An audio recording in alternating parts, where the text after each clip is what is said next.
Aliens exist and President Trump knows about it. That's according to Israel's former space security chief.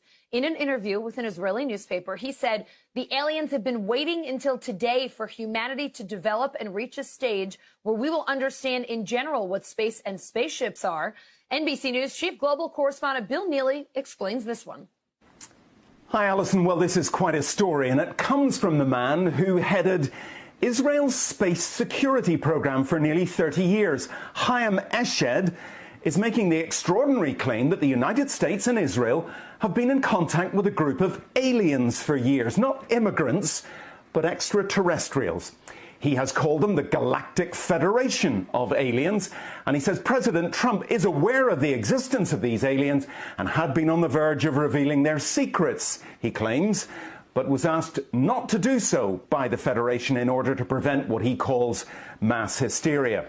Well, the retired general says the US and Israel have kept it from the public because, quotes, humanity isn't ready and the aliens don't want to reveal themselves until humanity can evolve, he says, and understand what space really is.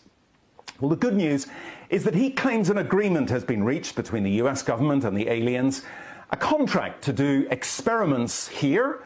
There's also, he says, a secret underground base on Mars where there are American and alien representatives. Now, this former head of a branch of Israel's defense ministry is 87. He was very well respected, at least until now. And he said all this in an interview with an Israeli newspaper in Hebrew, but it's really taken off after parts of it were published in English by the Jerusalem Post today. He says he's come forward now in the hope that his news will be accepted as true. He notes that if he'd made these claims 5 years ago, he would have been hospitalized, but now he says, I've got nothing to lose. Well, so far, President Trump has not tweeted about this, though remember a year ago he did set up the Space Force as the fifth branch of the US Armed Forces.